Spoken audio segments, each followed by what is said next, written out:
Hello दोस्तों, तो यहाँ पे हमें एपिसोड की शुरुआत में फिर से लाइट और मिस माकी का सीन दिखाया जाता है और लाइट मन में यही सोच रहा होता है कि चाहे कुछ भी हो, लेकिन इसको पता है कि सच क्या है।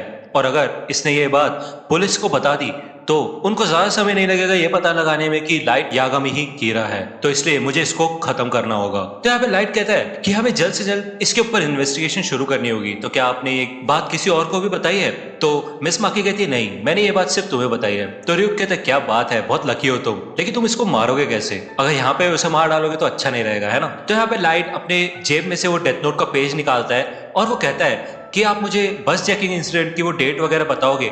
तो मिस माकी कहती है कि हाँ, दिसंबर 20 को वो बस स्पेस लैंड के लिए निकली थी। तो यहाँ पे हमें दिखाया जाता है कि लाइट ने डेथ नोट के अंदर लिखा होता है शोको माकी सुसाइड 1 जनवरी 2007। उसने लिखा होता है कि शोको माकी किसी ऐसी तरह सुसाइड करे जिससे कि उसकी बॉडी भी किसी को ना मिले। और लाइट ये कहता है ऐसा करने से इसकी बॉडी भी किसी को नहीं मिलेगी, और अगर मिल भी जाती है तो लोग यही सोचेंगे कि उसके फियांसे के मरने की वजह से इसने भी सुसाइड कर लिया। लेकिन यहाँ पे र्यूक कंटिन्यूसली हंस रहा होता है और लाइट ये सोचते हैं कि इसमें हंसने वाली क्या बात है, ये हंस क्यों रहा है। यहाँ पे हमें दूसरी ओर एल का सीन दिखाया जाता है और वो कहता है मुझे माफ करना कि मैंने तुम सबसे पूछताछ की, लेकिन मुझे अब पता चल चुका है कि तुम में से कोई भी कीरा नहीं है। तो चीफ पूछता है रियुजाकी, तुम्हें कैसे पता कि कीरा हम में से एक नहीं है? तो एल कहता है मैंने शुरुआत से ही कुछ ऐसे ट्रैप्स लगाए थे जिससे कि मुझे पता चल जाए कि तुम में से कोई एक कीरा है या नहीं, लेकिन अब उन सब की कोई जरूरत नहीं पड़ेगी।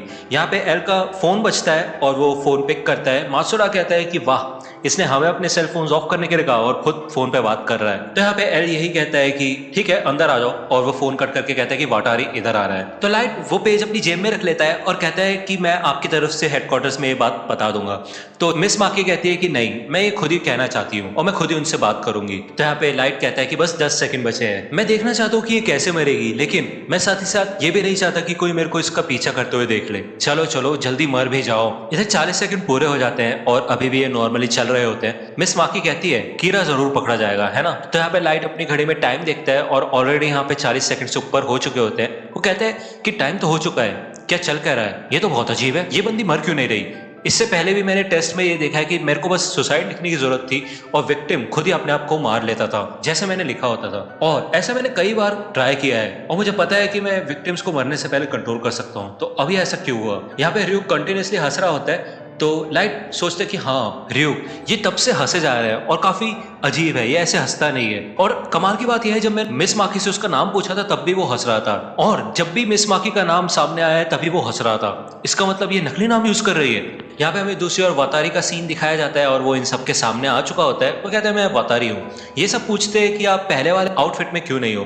तो वातारी कहता है इस वजह से क्योंकि अगर मैं उस आउटफिट में घूमूंगा तो उससे सबको पता चल जाएगा कि मैं वातारी हूँ, और उससे लोगों को एल के लोकेशन का भी पता चल जाएगा। और मैं तुम लोगों को अपना फेस इसलिए दिखा रहा हूँ क्योंकि तुमने रियोजाकी का भरोसा जीत दिया है। इधर एल ने इन सभी ऑफिसर्स के लिए फेक पुलिस आईडीज बनवाई होती है और उसमें नकली नाम होते हैं, और एल इन्हें कहता है कि जब भी तुमसे तुम्हारी आइडेंटिटी प्रूफ मांगा जाए तो तुम यही आईडीज यूज करोगे, इससे तुम कीरा से बच सकोगे। या दूसरी ओर हमें फिर से लाइट का सीन दिखाया जाता है और वो कहता है हाँ पक्का ये नकली नाम यूज कर रही है क्योंकि र्यूक इसका असली नाम देख सकता है, इसलिए वो इतनी देर से हंस रहा है। इसका मतलब ये बंदी काफी चालाक है, इसको पता है कि रेप एम्बर ने अपनी आईडी दिखाई थी इसलिए वो मारा गया, तो वो अपना नाम तो कभी भी नहीं बताने वाली। ये तो बहुत बुरा है, और अब क्योंकि उसने अपना नाम मेरे को पहले ही बता दिया तो मैं उसका नाम भी उससे फिर से नहीं पूछ सकता। अगर मैं उससे बार बार पूछूंगा तो उसे मेरे पे ही शक हो जाएगा। तो यहाँ पे मिस माकी कहती है चलो अब मुझे हेडक्वार्टर्स में देखना चाहिए कि कोई आया है या नहीं आया। तो लाइट कहता है ठीक है जरूर, हो सकता है कि कोई आ गया हो। यहाँ पे लाइट जा रहा होता है और वो कहता है कि अब मैं क्या करूँ यार, इस हिसाब से तो मैं फंस जाऊंगा, और हाँ मैंने तो इसको प्रॉमिस किया था अगर मेरे डैड का कॉल आएगा तो मैं उससे बात कराऊंगा,